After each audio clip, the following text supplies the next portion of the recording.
और to the point अपने विचार प्रस्तुत किए।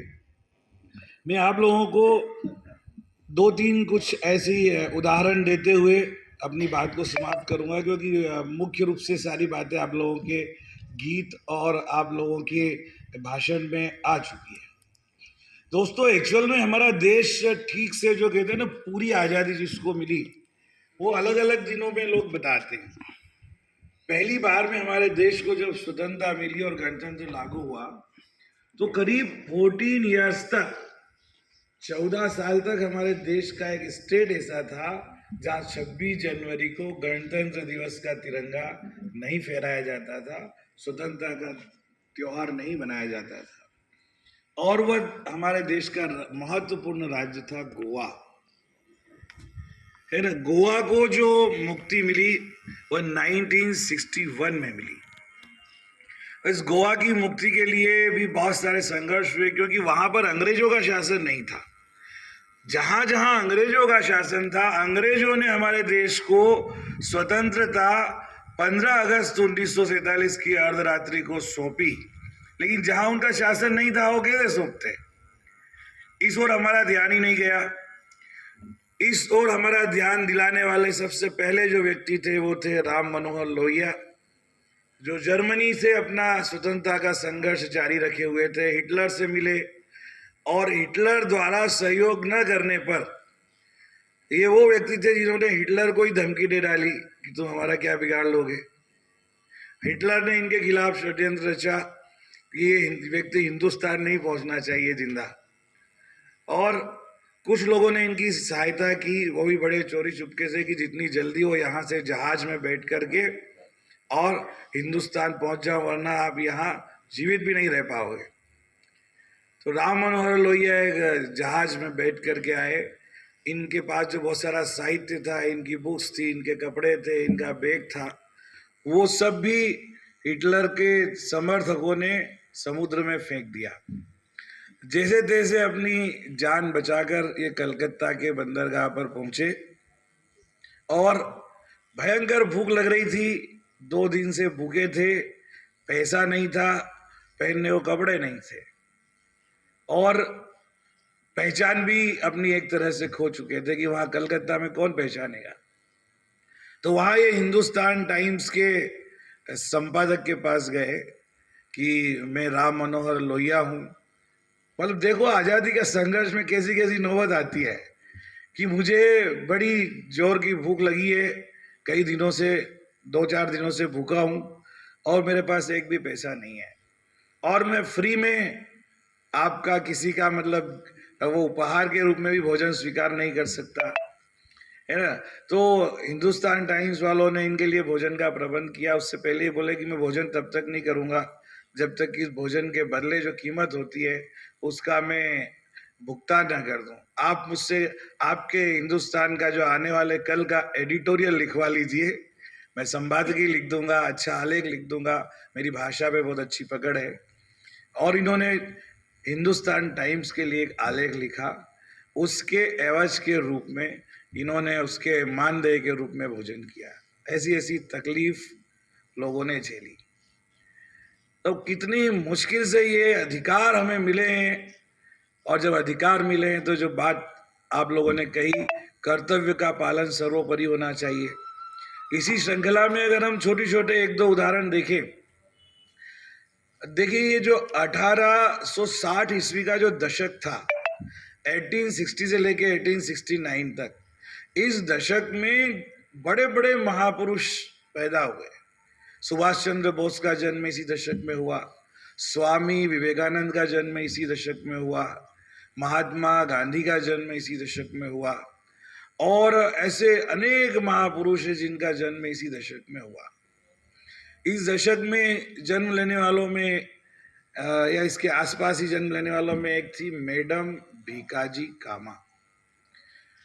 और जैसे हमने कहानी सुनी है कि गौतम बुद्ध ने जब जन्म लिया तो पहले ही उनको पंडितों ने बता दिया कि भाई ये तो संत बनेगा, तुम चाहे जितनी भी कोशिश करना हो कर लो। और उन्होंने, उनके पिताजी ने पूरी कोशिश की कि ये जो है ये राजा ही बने, संत न बने, साधु न बने। ठीक इसी तरह से हमारे देश के ये जो लोग महापुरुष जन्मे, इनके बचपन में ही पूत के लक्षण पालने में दिख जाते हैं, तो लोग आस पड़ोस ही कहने लगे कि ये अब तुम्हारा बिजनेस चलाने वाला नहीं है।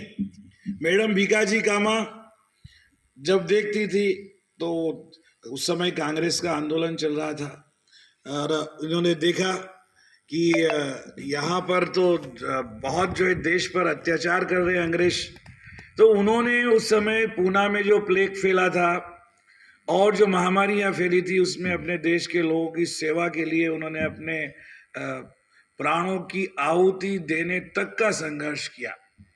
भयंकर बीमार हो गई, देश के हर आज़ादी के काम में भाग लेती थी, हर आंदोलन में भाग लेती थी और बहुत अच्छा वक्तव्य देने लग गई थी अंग्रेजों के खिलाफ, और देश प्रेम के पक्ष में वो जब बोलती थी तो सैकड़ों लोग खड़े हो जाते थे।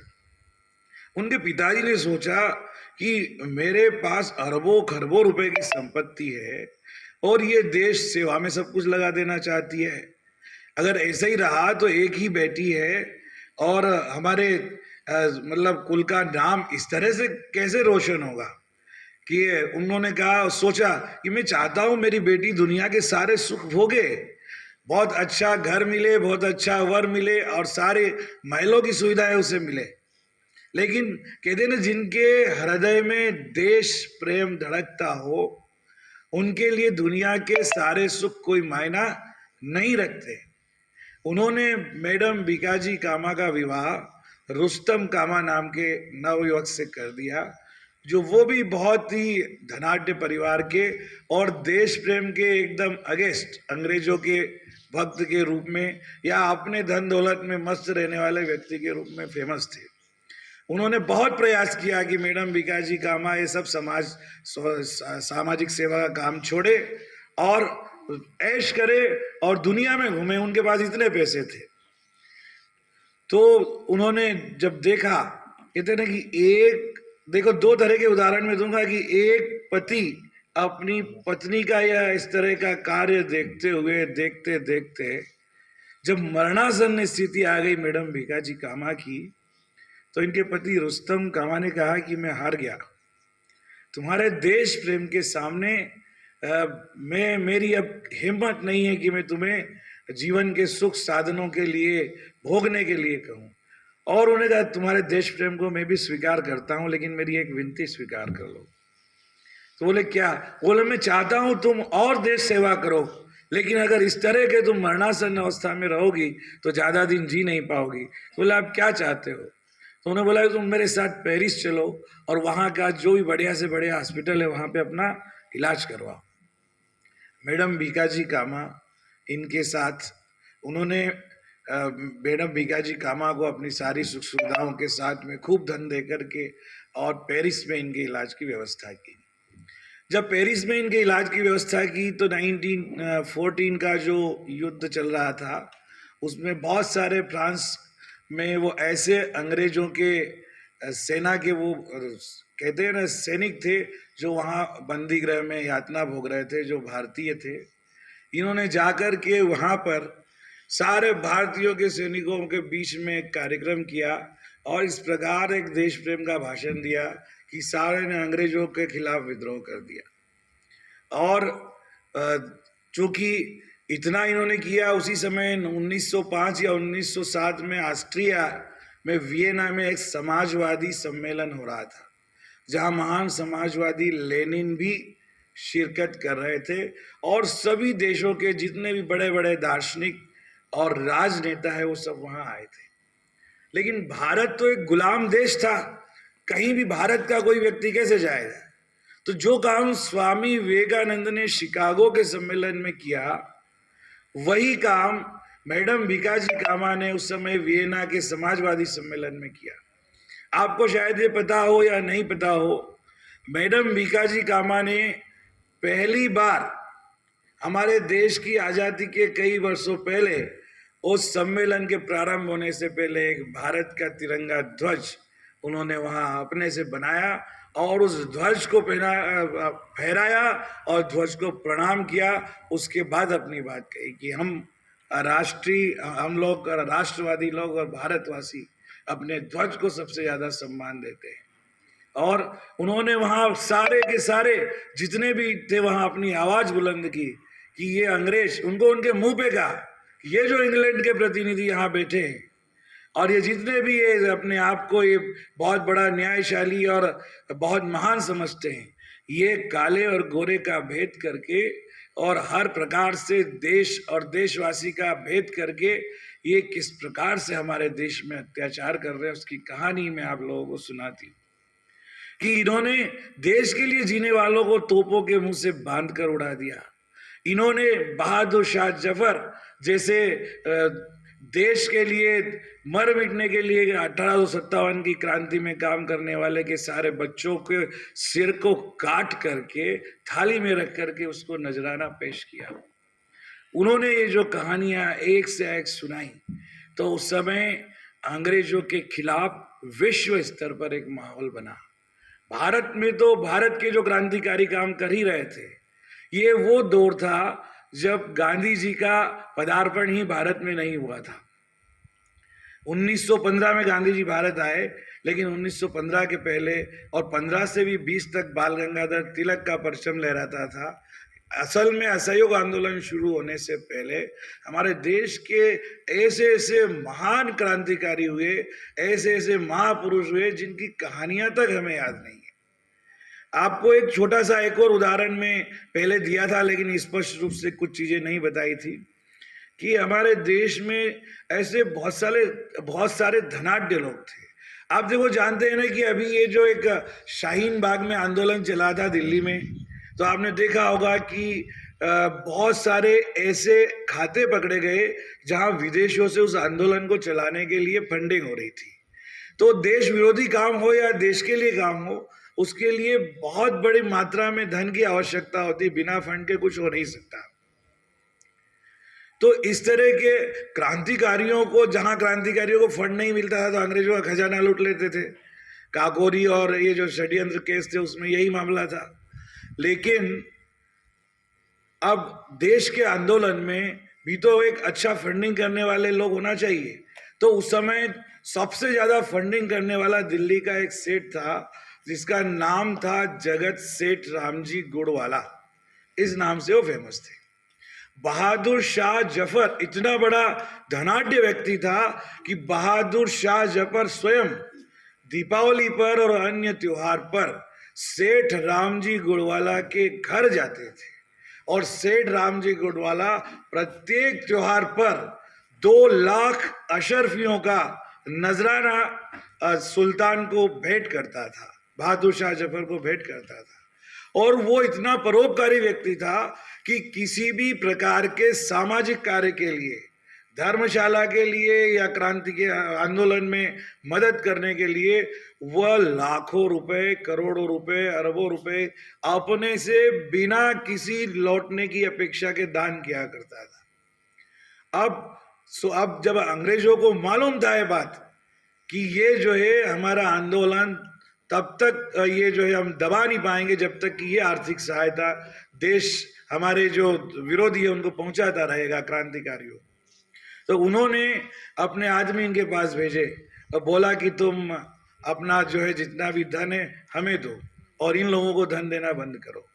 तो उन्होंने साफ कह दिया जगत सेठ रामजी गुड़वाला ने कि जो लोग देश के लिए जीने वालों को तोप के मुंह से बांधकर उड़ाते हैं, जो लोग गर्दन काट देते हैं, जो लोग एक सुल्तान के बच्चे का सिर काट करके उसे नजराना पेश करते हैं, जो लोग हमारे देश की बेटियों पर अत्याचार करते हैं, जो लोग हमारे देश के किसी भी इंसान की इज्जत नहीं कर सकते, ऐसे लोगों के लिए मेरा धन नहीं है। मेरा तन, मेरा मन, मेरा धन केवल राष्ट्र के लिए समर्पित है और मैं राष्ट्र पर जबरदस्ती कब्जा करने वालों को 1 पैसा भी नहीं दे सकता। उनके इस वक्तव्य पर उनको गिरफ्तार कर लिया गया। उनके सामने उनके परिवार के लोगों को यातनाएं दी गई, उनको मौत के घाट उतार दिया गया। लेकिन जगत सेठ रामजी गुड़वाला ने उनको न तो बताया कि धन कहाँ है और न ही उनको ये कहा कि ये धन मैं आप लोगों को देना स्वीकार किया। अंत में क्या हुआ, उन्होंने सेठ जी राम गुड़वाला को कमर के बराबर गड्ढा खोद करके गाड़ दिया, दोनों हाथ बांध दिए और उसके बाद जंगली कुत्तों को नोचने के लिए उनके ऊपर छोड़ दिया। और वो जंगली कुत्ते उनके आधे शरीर के ऊपर वाले भाग को काटते रहे, खून बहता रहा, लोथड़े निकलते रहे और वो घायल हो गए। इस घायल अवस्था में सेठ रामजी गुड़वाला को निकाला गया और उस घायल अवस्था में चांदनी चौक, दिल्ली का सब जानते हैं, वहां बीच चौराहे पर उनको फांसी दे दी गई। घायल अवस्था में कौन फांसी देता है? कहते हैं ना कि कितना ही बड़ा दुश्मन हो, एक अंतिम इच्छा तो पूछता है आदमी की। लेकिन जिन्हें हम सभ्य कहते हैं, जिन्हें हम जेंटलमैन कहते हैं, जिनको आदर्श हमारे देश के कई लोग मानते थे, ये उन लोगों की करतूत थी। कैसे इस देश को आजादी मिली? मतलब बिना खून बहाए, बिना अपने प्राणों का बलिदान किए ये गणतंत्र कैसे आ जाता? आप लोगों को मालूम होगा, भगत सिंह के पिताजी का नाम था सरदार किशन सिंह। ये तीन भाई थे, उनमें से एक भाई थे सरदार अजीत सिंह। सरदार अजीत सिंह ने देश, सरदार किशन सिंह भारतीय राष्ट्रीय कांग्रेस के बड़े नेता थे और भगत सिंह उनके बेटे थे, जिसकी कहानी सब जानते हैं। लेकिन सरदार अजीत सिंह के बारे में कितने लोग जानते हैं?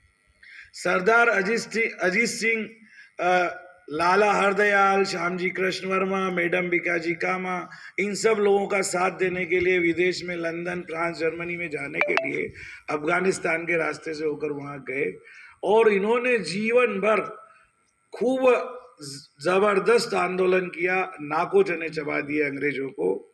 और जब ये भारत लौट आए, इनको लंदन की जेल में बंद कर दिया गया था। चूंकि इनके जो भाई थे सरदार किशन सिंह बहुत बड़े कांग्रेस के नेता थे, इसलिए महात्मा गांधी से और जवाहरलाल नेहरू से ये विनती की गई कि अगर सरदार अजीत सिंह को वहां जेल से नहीं छोड़ा गया तो यो जीवित ही वहां पर रह नहीं पाएगा और मर जाएगा। और उनके परिवार से आप कितना बलिदान लोगे? उनके परिवार का एक छोटा भाई था सरदार स्वर्ण सिंह, उन्होंने भी आज़ादी के आंदोलन में भाग लिया। बोले कि उसकी जो पत्नी है वो कितने सालों से अकेली राह देख रही है, इसलिए कम से कम उन्हें तो देश को जब आज़ादी मिलने के आसार लग रहे हैं तो उन्हें जेल से छुड़वा दिया जाए। तो जवाहरलाल नेहरू और गांधी जी के प्रयासों से सरदार अजीत सिंह को जेल से छोड़ दिया गया और ठीक 15 अगस्त 1947 के दिन सरदार अजीत सिंह अपने घर पहुंचे, जब देश को आज़ादी मिल रही थी। अब उसकी भावना देखिए एक देशभक्ति की, और उनका आत्मबल देखिए कि वो अपनी पत्नी के कक्ष में जाकर के अपनी पत्नी के पैर छूते हैं और ये कहते हैं कि जो एक पति का जो धर्म होता है पत्नी के प्रति, वो धर्म में नहीं निभा पाया। लेकिन क्या करूं, भारत माँ की आज़ादी के लिए, भारत माँ को गुलाम देख करके, इस देश को गुलाम देख करके, और तुम्हारे जैसी अनेक महिलाएं, अनेक जो है सुहागिन हैं, उन सुहागिनों को वो पूरी तरह से स्वतंत्रता से देश आज़ाद हो और सबके पति सबके साथ में जो है अपना जीवन बिता सके। जो करोड़ों लोग, लाखों लोग, कई तो मार दिए गए, कई लोग इस आंदोलन में रत है। इसलिए उन सब के सुख को, उन सब के आंसुओं को जब मैं देखता था तो मेरा मन करता था कि मैं अकेला कैसे सुख भोग सकता हूँ और कैसे अपने परिवार को सुख दे सकता हूँ। इसलिए उन्होंने पैर छूकर माफ़ी मांगी कि मैं अब तुम्हें ये सुख, मेरा शरीर भी इस लायक नहीं रहा कि मैं आगे अब तुम्हारा साथ निभा पाऊंगा, क्योंकि जो लक्ष्य मैंने सोचा था कि देश की आज़ादी तक मैं जीवित रहूंगा, और आज हमारा देश आज़ाद हो गया है। उन्होंने, इसलिए मैं तुम्हें अपने प्रणाम करते हुए मैं ये जरूर कह सकता हूँ कि भगवान दोबारा अगर जीवन दे तो मुझे तुम्हारे जैसी पत्नी मिले। और ये कहते हुए वो अपने सारे परिवार को बोला कि मेरा जो लक्ष्य पूरा हो गया, देश आज़ाद हो गया, अब मैं जा रहा हूँ। यह कहकर के वो अपने घर सोफे पे बैठे और वहीं उनके प्राण चले गए। मतलब सोचिए कि कितना बड़ा त्याग, कितना बड़ा आत्मबल उनका होगा। इस तरह की अनेक कहानियां, अनेक कहानियां हैं। एक छोटा सा लड़का था, चारू चंद्र बोस।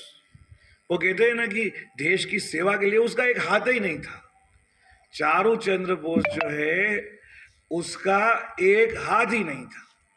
एक आशुतोष घोष नाम का व्यक्ति, वो क्या करता था, अंग्रेजों से पैसा लेकर के, वो वकील था, तो जितने भी क्रांतिकारी पकड़े जाते देश विरोधी गतिविधियों में, उनके खिलाफ केस लड़ना उसका पेशा था।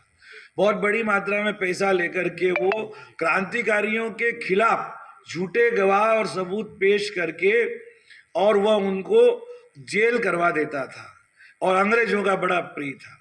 और ये सब उस समय ऐसा नहीं है कि एक देश में कोई भिखारी भी हो ना, तो वो भी समाचार सुनता है और देश में क्या चल रहा है वो उसे भी पता होता है। तो वो लड़का जो बेचारा निरीह था, दुबला पतला था, और एक उसका हाथ था और एक हाथ कटा हुआ था, तो उसने पता नहीं कैसे कहाँ से पिस्तौल जुटाई और रोज जंगल में जाकर निशाना मारने का अभ्यास करता था, जैसे मदन लाल धिंगरा अभ्यास करते थे। क्योंकि निशाना चूक गया तो अपनी मौत सुनिश्चित है ना। उसे अपनी मौत की परवाह नहीं थी, लेकिन निशाना नहीं चूकना चाहिए। इसलिए वो चारू चंद्र ने निशाना चलाना जंगल में सीखा, चोरी छुपे पिस्तौल लेकर आया और अपने टूटे हुए हाथ से उसने पिस्तौल की डोरी से बांध दिया, और एक हाथ से घोड़ा दबाने के लिए निशाने का अभ्यास वो इसी प्रकार करता था।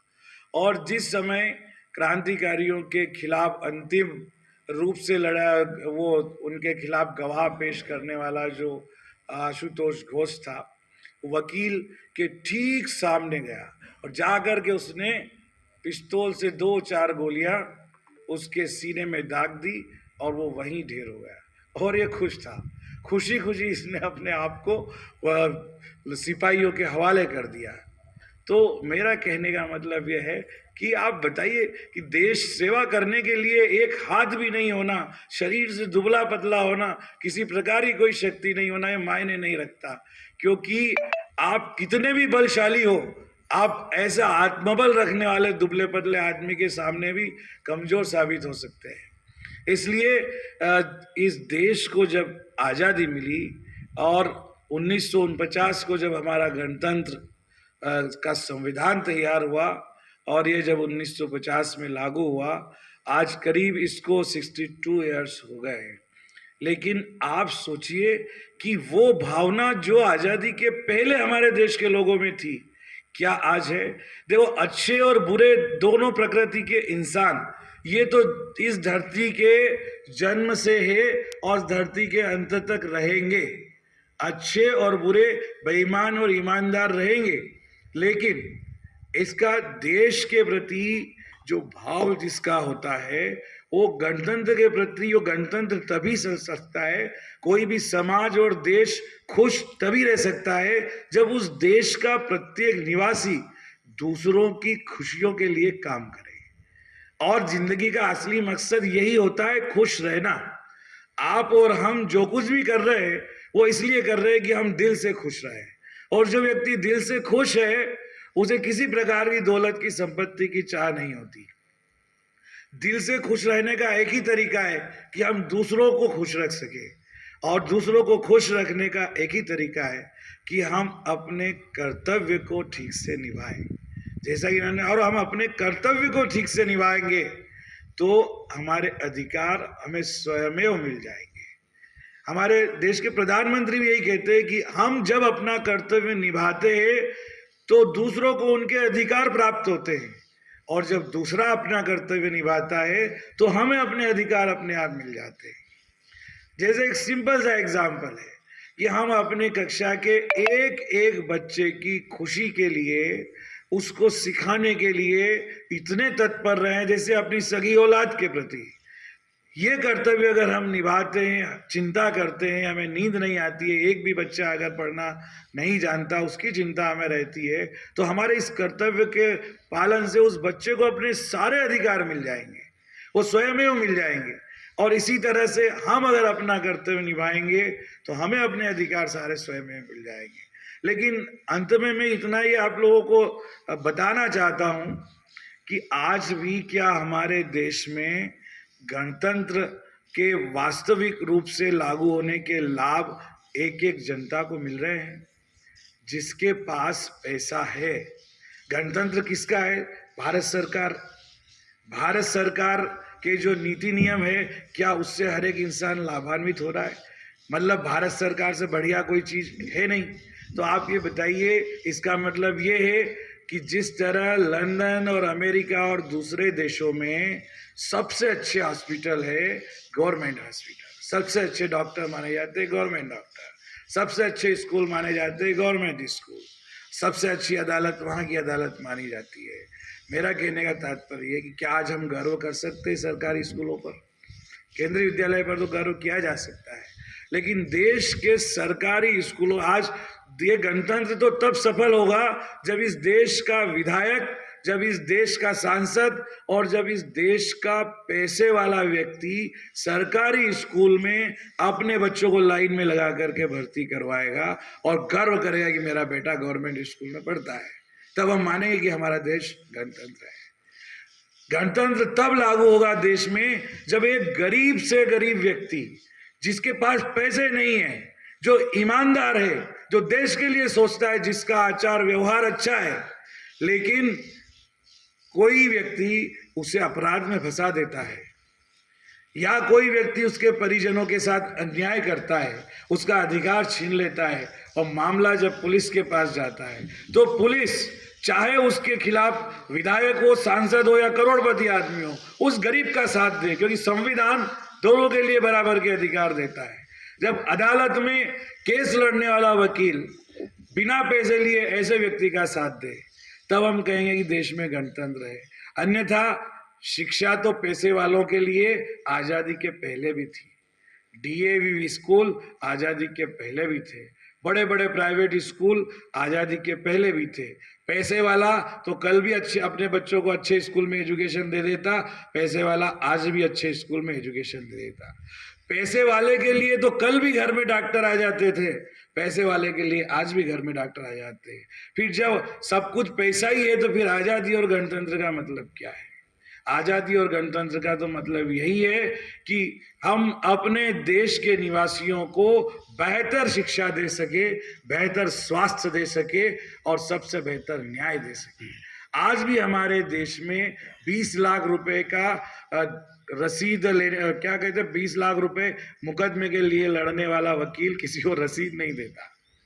वकील ने आज तक किसी को रसीद दी हो जितना पैसा उसने मुकदमा लड़ा उसकी, तो आप देख लो कि गणतंत्र है या नहीं है। आज भी जज और वकीलों के पास जो धन है, कितने लोग उसको इनकम टैक्स का छापा मारते हैं या जांच करते हैं। आज भी हमारे देश में धन का असमान वितरण है। आज भी जिनके पास पैसा है वह करोड़ों अरबों रुपए की गड्डियां, मकान भर भर के अपने घर में रखता है, गवर्नमेंट का 1 रुपया टैक्स नहीं देता। और हमारे जैसे जो गवर्नमेंट सर्वेंट है उनका 1 रुपया भी इनकम टैक्स में छोड़ा नहीं जाता है ना। और कहने का मतलब ये है कि जब तक विद्यालय, अस्पताल, न्यायालय और पुलिस स्टेशन, इनमें जब तक गणतंत्र की स्थापना नहीं होगी, तब तक सच्चे अर्थों में हम देश का गणतंत्र दिवस मनाने के अधिकारी नहीं होंगे। डेफिनेटली हमारे देश के स्वतंत्रता के बाद, संविधान के बाद, आज एक गरीब का बच्चा भी आईएएस बन सकता है, आईपीएस बन सकता है, सब कुछ हो सकता है। लेकिन आईएएस आईपीएस बनने के बाद भी हमारे देश में एक गरीब को, समाज की अंतिम पंक्ति में खड़े हुए व्यक्ति को जब तक न्याय नहीं मिलेगा, शिक्षा नहीं मिलेगी, स्वास्थ्य की गारंटी नहीं मिलेगी, तब तक इस गणतंत्र को उत्कृष्ट बनाने के लिए हमें प्रयत्न करते रहना होंगे। जय भारत, जय हिंद।